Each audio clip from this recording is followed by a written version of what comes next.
दिन में इंसानी, रात में भूतिया मोहल्ला। माँ, मुझे भूख लगी है, मुझे खाना चाहिए माँ। अरुण बेटा, रोते नहीं। तुझे पता है ना, हमें खाना रात के समय ही मिलता है। रात तक सब्र कर ले बेटा, हमारे इस मोहल्ले में कहीं ना कहीं से खाना जरूर आ जाएगा। नहीं, मुझे अभी खाना चाहिए। तभी एक बूढ़ी महिला वहां आती है। अरुण बेटा, हम लोग तो केवल रात के समय ही खाना खाते हैं। तुम्हारे बाबा और मोहल्ले के कुछ लोग गए हैं ना खाना लाने। देखना, रात तक वो हम सब के लिए कई सारा खाना लेकर आएंगे। ये छोटा बच्चा अरुण अपनी माँ जानकी के साथ इस मोहल्ले में रहता है। इस मोहल्ले का नाम अनोखा मोहल्ला है, जहाँ केवल 10 से 12 घर ही स्थित हैं। इस मोहल्ले में कई सारे निवासी अपना जीवन बिता रहे थे। यहाँ से थोड़ी दूरी पर ही एक मोनपुर गांव है, जहाँ कई सारे निवासी अपना जीवन बिता रहे थे। थोड़े समय बाद इस अनोखे मोहल्ले के गेट के बाहर एक सड़क है जो शहर और गांव की ओर जाती है। तभी दूर सामने इसी सड़क से एक कार तेज रफ्तार से चलते हुए आ रही थी। 4 घंटे से मैं गाड़ी चला रहा हूं, पर यह अतुल का शहर आ ही नहीं रहा है। रोहन, तुमने गाड़ी इस रास्ते से क्यों ले ली? हम हाईवे से डायरेक्ट जा सकते थे ना। निशा मैप के अनुसार ये रास्ता शॉर्टकट है, हम इस रास्ते से जल्दी पूना पहुंच जाएंगे। पता नहीं अतुल भी क्यों इतनी दूर पूना शहर चला गया। उसकी शादी के लिए हमें इतनी दूर जाना पड़ रहा है यार। क्या करें भाई, अब दोस्त की शादी है तो जाना तो पड़ेगा ही ना। यह है रोहन, जो शहर का निवासी है। रोहन अपने इन दोस्तों के साथ पूना शहर अपने एक दोस्त की शादी में जा रहा है। रोहन के साथ महेश, अजीत, निशा, रिया और पायल ये सब हैं। तभी रोहन की कार जैसे ही उस अनोखे मोहल्ले के करीब आती है, तभी अचानक कार रुक जाती है। अबे वो कार क्यों रोक दी? रोहन, पहले ही हमें लेट हो रहा है। अरे कार चालू नहीं हो रही है। तभी सारे दोस्त कार से बाहर निकलते हैं और रोहन कार को चेक करता है तो कार का इंजन पूरी तरह से जल चुका था। अरे यार, इस इंजन को तो अभी अभी चलना था। सबने पहले ही कहा था तुमसे रोहन कि इस रास्ते से मत चलो। देखो, हो गई ना आफत। अब यहाँ मैकेनिक कहाँ मिलेगा हमें? तभी सामने सड़क से एक बूढ़ा आदमी चलते हुए आता है। सुनिए अंकल जी, यहाँ कोई मैकेनिक मिलेगा? हमें अर्जेंट अपने दोस्त की शादी में शहर जाना है और हमारी कार खराब हो गई। बूढ़ा आदमी रोहन और उसके दोस्तों को हैरत भरी निगाहों से घूरे जा रहा था। ये हमें ऐसे घूर क्यों रहे हैं? बाबा, यहाँ आसपास कोई मैकेनिक मिलेगा क्या? यहाँ कोई मैकेनिक नहीं है। यहाँ से गांव थोड़ी दूरी पर है, पर वहां भी कोई मैकेनिक नहीं है। अरे यार, ये कहाँ फंस गए हम? अब हमारी गाड़ी कैसे ठीक होगी? यहाँ से थोड़ी दूरी पर एक अनोखा मोहल्ला है, वहां तुम्हें एक मैकेनिक जरूर मिल जाएगा। अरे वाह, चलो हम सब वहीं जाते हैं। सारे दोस्त सड़क से पैदल चलते हुए जाने लगते हैं। वो बूढ़ा आदमी कितना अजीब सा था ना। तभी पायल पीछे मुड़कर देखती है तो वो बूढ़ा आदमी वहां नहीं था। अरे, वो आदमी कहाँ गायब हो गया? अभी तो यहीं था वो, इतनी जल्दी कहाँ गायब हो गया? यह अनहोनी देखकर सारे दोस्त घबरा जाते हैं। रोहन, ये किस जगह फंसा दिया तूने हमें? तभी सब चलते हुए उसी अनोखे मोहल्ले के गेट के पास आते हैं। थैंक गॉड कि हम इस मोहल्ले के पास पहुंच गए। अंदर कई सारे लोग अपने अपने काम में लगे हुए थे। तभी रोहन और उसके दोस्त जैसे उस अनोखे मोहल्ले के गेट के अंदर प्रवेश करते हैं, तभी अचानक से वहां तेज तूफानी हवाएं चलने लगती हैं। अरे, ये तूफान कहाँ से आ गया? तूफान इतना जोरों का था कि रोहन और उसके दोस्तों की हालत खराब हो जाती है। तभी तूफान अचानक से थम जाता है। शुक्र है ये तूफान थम गया। तभी रोहन और सब सामने देखते हैं तो इस अनोखे मोहल्ले के निवासी रोहन और उसके दोस्त को हैरत भरी निगाहों से घूरे जा रहे थे। और वो बच्चा अरुण रोहन और उसके दोस्तों को देखकर जोर जोर से तालियां बजा रहा था। अरे, ये लोग हमें ऐसे घूर क्यों रहे हैं? और ये बच्चा हमें देखकर इतना खुश क्यों हो रहा है? मुझे तो ये इलाका ही ठीक नहीं लगता। गाइस, हम चलते हैं यहाँ से। डरो मत, ये सब लोग गांव के निवासी हैं और हम शहर के निवासी हैं, इसलिए हम सबको ऐसे हैरत भरी निगाहों से देख रहे हैं। चलो हम किसी से मैकेनिक का पता पूछते हैं। रोहन और सब अरुण और उसकी माँ जानकी के पास आते हैं। सुनिए बहन जी, यहाँ कोई मैकेनिक मिलेगा? हमारी कार खराब हो गई है। हाँ, यहाँ एक मैकेनिक है, पर वो रात को ही यहाँ आता है। रात में क्यों? उसकी दुकान शहर में है ना साहब, तो रात में ही वो यहाँ अपने घर आता है। अरे यार, अब रात तक हम यहाँ क्या करेंगे? तभी उस मोहल्ले के सारे निवासी वहां आते हैं। बेटा तुम लोग रात तक हमारे घर रुक जाओ। हाँ हाँ चलो, तुम सब काफी थक भी चुके हो तो तुम हमारे घर चलकर आराम कर लो। नहीं नहीं, तुम सब हमारे घर चलो, हम तुम्हें बढ़िया सा खाना खिलाएंगे। सारे लोग रोहन और उसके दोस्तों को अपने अपने घर चलने की बात कहते हैं। ये लोग कितने अच्छे हैं ना, ये हमें जानते भी नहीं है फिर भी हमारे प्रति ये कितना अपनापन जता रहे हैं। गांव के निवासी ऐसे ही होते हैं निशा। तभी इस मोहल्ले के सारे निवासी रोहन और उसके दोस्तों को एक सुंदर से कमरे में लेकर आते हैं। आप सब यहाँ आराम कीजिए, आपकी थकान भी दूर हो जाएगी। सब वहां से चले जाते हैं। अरे इन गांव वालों का प्रेम देखकर तो आंखें भर आई यार। चलो सब आराम करते हैं। तभी कमरे में अरुण आता है। अरुण के हाथ में एक बड़ी सी थाली थी और उस थाली के ऊपर एक लाल कपड़ा ढका हुआ था। मैंने आपके लिए खाना भेजा है। अपनी माँ को हमारी ओर से धन्यवाद कहना बेटा। ये तो हमारा फर्ज है, हम आपकी सेवा करेंगे तभी तो हमें अच्छा मेवा मिलेगा। कितना प्यारा बच्चा है ये। अरुण कपड़े से ढकी वो बड़ी सी थाली टेबल पर रखकर वहां से चला जाता है। बहुत जोरों की भूख लगी है यार, चलो खाना खाते हैं। तभी रोहन जैसे ही उस थाली के ऊपर से कपड़ा हटाता है तो उस थाली के अंदर इंसानों के कटे हुए कई सारे हाथ रखे हुए थे। यह देखकर रोहन और उसके दोस्तों की आंखें फटी की फटी रह जाती हैं। ये तो इंसानों के कटे हुए हाथ हैं। वो बच्चा हमें इंसानों के कटे हुए हाथ देकर चला गया। रोहन और उसके दोस्त काफी डर जाते हैं। तभी जानकी वहां आती है। अरे ये अरुण भी ना, साहब डरिए मत, ये सारे हाथ नकली हैं। क्या नकली है?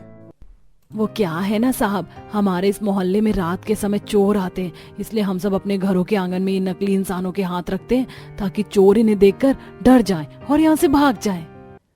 तुम्हारे नकली हाथों ने तो हमारी जान ही निकाल दी थी। हम सब कितना डर गए थे। अगर हमें कुछ हो जाता तो। हाँ। मेरे बच्चे को क्षमा कर दीजिए, अब वो ऐसा नहीं करेगा। तभी जानकी वो सारे हाथ लेकर वहां से चली जाती है। तभी रोहन और सब सो जाते हैं। थोड़े समय बाद जब रोहन और सबकी आंख खुलती है तो वो जिस कमरे में थे वो कमरा अचानक से एक खौफनाक खंडर कमरा बन चुका था। ये कहाँ आ गए हम? अरे ये तो खंडर है। ये तो वही सुंदर सा कमरा है जिसमें हम आए थे, पर ये खंडर कैसे बन गया? ये अनहोनी देखकर रोहन और उसके दोस्तों के होश उड़ जाते हैं। तभी सब बाहर आते हैं और बाहर अंधेरा हो चुका था और दिन में सुंदर सा दिखने वाला ये मोहल्ला अचानक से खौफनाक खंडर बन चुका था। यहाँ कोई नहीं था, चारों ओर भयानक सन्नाटा छाया हुआ था। ये जगह इतनी खतरनाक खंडर कैसे बन गई? ये कुत्ते इतनी भयानक तरीके से क्यों रो रहे हैं? मुझे बहुत डर लग रहा है दोस्तों। इस मोहल्ले के सारे लोग अचानक कहाँ गायब हो गए और ये जगह इतनी डरावनी कैसे बन गई? तभी सबको एक खंडर घर के अंदर से कुछ लोगों के हंसने की आवाज आती है। आवाज उस घर से आ रही है। तभी रोहन और उसके दोस्त डरते डरते सामने एक खंडर घर के अंदर जाते हैं तो अंदर अरुण और सारे मोहल्ले के निवासी बैठे आपस में हंसी मजाक कर रहे थे। अरे ये लोग इस खंडर में बैठकर हंसी मजाक क्यों कर रहे हैं? तभी जानकी और सब रोहन और उसके दोस्तों को देखकर जोर जोर से हंसने लगते हैं। आप लोग हमें देखकर ऐसे हंस क्यों रहे हो? ये सब क्या है?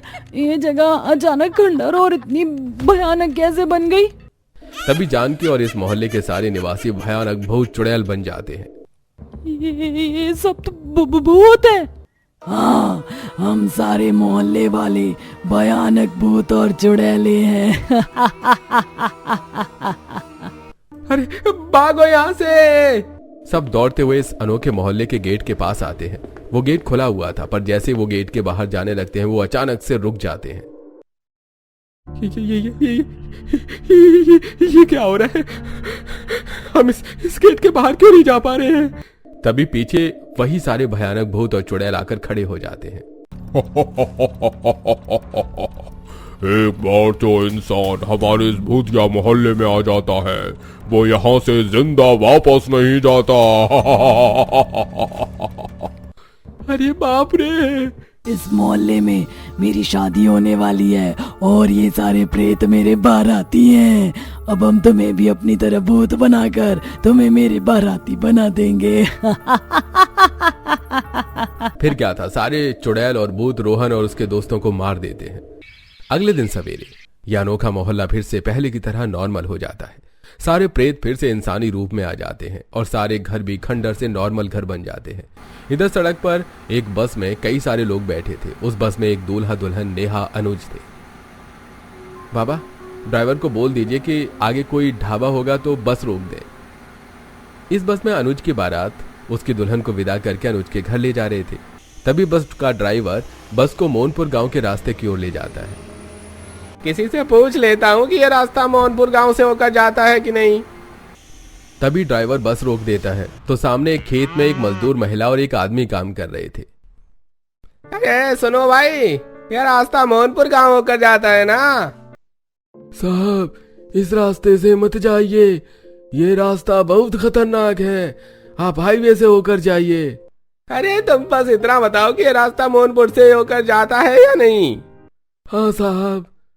तभी ड्राइवर बस को मोहनपुर गांव की सड़क से ले जाने लगता है तो अनुज का पिता पीयूष ड्राइवर से कहता है, ड्राइवर, ये किस रास्ते से ले जा रहे हो तुम? साहब, ये शॉर्टकट रास्ता है, इस रास्ते से हमें ट्रैफिक भी नहीं मिलेगा और हम जल्दी घर पहुंच जाएंगे। तभी बस जैसे ही उस अनोखे मोहल्ले के करीब आती है तो अचानक से बस खराब हो जाती है और सारे लोग बस से बाहर निकल जाते हैं। अब यहां मैकेनिक कहां मिलेगा? तभी वहां निशा और रोहन आते हैं जो अब भूत बन चुके थे। दोनों आम इंसान के रूप में थे। अरे क्या हुआ भाई, बस खराब हो गई? हाँ, यहाँ कोई मैकेनिक मिलेगा? अरे लगता है आप दोनों की अभी शादी हुई है। देखिए यहाँ तो कोई मैकेनिक नहीं मिलेगा। यहीं पास में एक अनोखा मोहल्ला है, आप सब वहां चलकर आराम कीजिए। वहां एक मैकेनिक रहता है जो रात को आता है, वो आएगा तो वो आपकी बस ठीक कर देगा। तभी अनुज और सारे बाराती रोहन निशा के साथ उसी अनोखे भूतिया मोहल्ले में आ जाते हैं जहां सब अनुज और सारे लोगों को एक बिल्डिंग के 5 कमरे आराम करने के लिए दे देते हैं। अनुज और नेहा एक कमरे में थे। अच्छा हुआ इन लोगों ने हमें अपने घर में आराम करने के लिए जगह दे दी। हाँ, वरना हमें बाहर सड़क पर ही रहना पड़ता। चलो अब थोड़ी देर आराम कर लेते हैं, रात को मैकेनिक आएगा तब हम यहाँ से चले जाएंगे। दोनों बेड पर लेट जाते हैं। शाम के 6 बजे अनुज के मोबाइल पर उसके दोस्त विनय का कॉल आता है। विनय शहर में अपने कमरे में था। तभी अनुज कॉल उठाता है। अनुज, कहाँ हो तुम सब? तुम अब यहाँ तक पहुंचे क्यों नहीं? हम कब से तुम्हारे घर पहुंच गए हैं। तभी अनुज विनय को सारी बात बताता है। वो तो अच्छा हुआ इन अनोखे मोहल्ले वालों ने हमें अपने घरों में आराम करने के लिए जगह दे दी। तुम्हें दूसरे रास्ते से आना ही नहीं चाहिए था। खैर चल, जैसे ही तुम वहां से निकलोगे मुझे कॉल कर देना। विनय कॉल कट कर देता है। ये बस ड्राइवर भी ना, चलो देखता हूँ आखिर कहाँ है ये मोहनपुर गांव का अनोखा मोहल्ला। तभी विनय अपने मोबाइल में इंटरनेट पर मोहनपुर गांव के उस अनोखे मोहल्ले की हिस्ट्री और लोकेशन चेक करता है तो उसके सामने एक आर्टिकल आता है जिस पर लिखा था मोहनपुर गांव का भूतिया अनोखा मोहल्ला। ये पढ़कर विनय की आंखें फटी की फटी रह जाती हैं। भूतिया मोहल्ला, ये क्या लिखा है इसमें? बहुत समय पहले की बात है। मोहनपुर गांव की एक लड़की मधु अपने गांव से थोड़ी दूरी पर स्थित एक अनोखे मोहल्ले के निवासी अभय से प्रेम करती थी। एक दिन अभय मधु को भगाकर अपने मोहल्ले में लेकर आता है। अभय, ये सब क्या है? मधु के पिता मोहनपुर गांव के मुखिया हैं। अगर उन्हें पता चला कि तुम मधु को ऐसे भगा कर लाए हो तो वो तुम्हें मार देंगे। दीदी, मैं अभय जी से प्यार करती हूँ और इन्हीं से शादी करना चाहती हूँ, पर बाबा मेरी शादी किसी और से करवाना चाहते, इसीलिए अभय जी और मुझे अभी शादी करनी होगी। मैं मधु के बिना नहीं रह सकता, मेहरबानी करके हमारी सहायता कीजिए। चिंता मत करो बेटा, हम तुम्हारी शादी इसी समय करवाएंगे। मधु अभय नाम के इस लड़के से प्रेम करती थी और अभय मोहनपुर गांव से थोड़ी दूरी पर इस अनोखे मोहल्ले में रहता था। तभी अनोखे मोहल्ले के सारे निवासी मधु और अभय की शादी की तैयारी कर देते हैं। अब जैसे ही मंडप में मधु और अभय की शादी होने लगती है तभी वहां मोहनपुर गांव का मुखिया बलराम, जो मधु का पिता है, वो कई सारे गांव वालों के साथ वहां आता है और सभी लोगों के हाथों में बड़ी बड़ी लाठियां थी। अरे रोक दो बिहार! अरे बाप रे, बाबा आ गए। तेरी इतनी हिम्मत लड़के कि तू मेरी बेटी को यहाँ भगा कर ले आया। अरे गांव वालों, मारो इस लड़के को। अबे को हाथ लगाने से पहले तुम्हें हमसे निपटना होगा। अरे गांव वालों, इन सारे लोगों को घरों में बंद कर दो। सभी वहां लोगों में हाथापाई शुरू हो जाती है और बलराम के सारे आदमी इस मोहल्ले के सारे निवासियों को उनके घरों में बंद कर देते हैं और सारे घरों को आग लगा देते हैं। इस अभय को भी आग में फेंक दो। तभी बलराम के आदमी जैसे ही अभय को आग में फेंकते हैं तो मधु भी उसके साथ आग में कूद जाती है और इस अनोखे मोहल्ले के सारे निवासी आग में जलकर मर जाते हैं। उसके बाद से यहाँ के सारे निवासी आग में जलकर मरने की वजह से भयानक भूत चुड़ैल बन जाते हैं, जिसके बाद ये सब दिन में आम इंसानों की तरह इस मोहल्ले में रहते हैं और रात को अपने असली भूतिया रूप में आकर बाहर से आए लोगों को मारते जाते हैं। अरे बाप रे, अनुज और सब किस भयानक जगह पर अटक गए। मुझे अनुज को तुरंत इस अनोखे भूतिया मोहल्ले की सच्चाई बतानी होगी। विनय अनुज को कॉल करता है। इधर अनुज और नेहा उस कमरे में गहरी नींद में सोए हुए थे। अब विनय बार बार अनुज को कॉल करता रहता है। अनुज, मेरा फोन क्यों नहीं उठा रहा है? उन सब की जान खतरे में है। रात के 8 बजे अनुज और नेहा नींद से जागते हैं। तभी अनुज अपना मोबाइल देखता है। विनय के इतने सारे कॉल। तभी अनुज विनय को कॉल करता है तो विनय अनुज को उस भूतिया अनोखे मोहल्ले की सारी सच्चाई बताता है। क्या? हाँ भाई, तुम सब जल्दी वहां से निकलो। तभी इधर दूसरे कमरों में सारे चुड़ैल और भूत अनुज के परिवार वालों पर हमला कर देते हैं। सबकी चीखती दर्दनाक आवाजें सुनकर नेहा और अनुज कमरे में खड़े डर के मारे कांपने लगते हैं। ये कहाँ फंस गए हम? भगवान जी, हमें इन भूतों से बचा लीजिए। हमें मरना नहीं है भगवान जी, हमें बचा लीजिए। अनुज जी डरिए मत। मेरे गले में ये जो धागा है ना, ये मुझे एक बहुत बड़े तांत्रिक बाबा ने दिया था। बचपन में मुझ पर एक भूत का साया हावी हो गया था, तब से ये धागा मेरे पास है। तभी नेहा उस धागे को निकालकर उसके 2 टुकड़े करती है और एक हिस्सा अनुज के हाथ पर बांधती है और दूसरा अपने हाथ पर। अब इस चमत्कारी धागे की वजह से ये सारे भूत हमारा कुछ नहीं कर पाएंगे। तभी दोनों कमरे से बाहर आते हैं तो बाहर उनके परिवार वालों की लाशें पड़ी थी, जिन्हें भूत और चुड़ैलों ने मार दिया था। ये क्या हो गया? भागो नेहा। दोनों दौड़ते हुए बाहर आते हैं तो बाहर उनके सामने सारे भूत और चुड़ैल सब खड़े थे। अरे इतने सारे भूत, इतने सारे भूत, इतने सारे भूत। तुम्हारे साथियों को तो हमने मौत के मुंह में पहुंचा दिया है, अब तुम्हारी बारी है। तभी एक भूत जैसे ही दोनों पर हमला करता है तो उनके करीब आते ही वो भूत हवा में उड़कर दूर पीछे जा गिरता है। ये क्या हो रहा है? अनुज जी, इस चमत्कारी धागे की शक्ति से ये भूत हमारा कुछ नहीं कर पाएंगे। भागिए यहाँ से अनुज जी। तभी दोनों गेट की तरफ भागने लगते हैं और सारे भूत उनके पीछे भाग रहे थे। पकड़ो इन्हें। भागिए अनुज जी। तभी दोनों जैसे ही गेट के करीब आते हैं तो एक भूत अनुज को एक लोहे की सरिया फेंक कर मारता है, जिसके बाद वो सरिया अनुज के पीठ में घुस जाती है और अनुज जैसे ही नीचे गिरता है तो उसके हाथ से वो चमत्कारी धागा खुलकर उड़ जाता है और नेहा गेट के बाहर निकल जाती है। अनुज जी, उठिए जल्दी, अनुज जी। तभी एक चुड़ैल अनुज का पैर पकड़ लेती है। अनुज जी। भागो, भागो नेहा, यहाँ से भागो। तभी सारे भूत चुड़ैल अनुज को मार देते हैं। ये देखकर नेहा वहां से भागने लगती है और सारे भूत चुड़ैल नेहा के पीछे भागने लगते हैं। बचाओ। तभी नेहा मोनपुर गांव की ओर भाग जाती है। दोस्तों, अब क्या होगा? क्या नेहा अपने पति का बदला इन भूतों से ले पाएगी, या ये भूत आगे भी किसी और इंसानों को अपना शिकार बनाएंगे, या फिर नेहा इन भूतों का अंत करने के लिए कुछ करेगी? अब ये सारी बातें अगर आपको जानना है तो आपको कमेंट बॉक्स में इस कहानी के लिए दूसरा पार्ट लिखना होगा, जिसमें आपको इसके आगे की सारी कहानी पता चलेगी।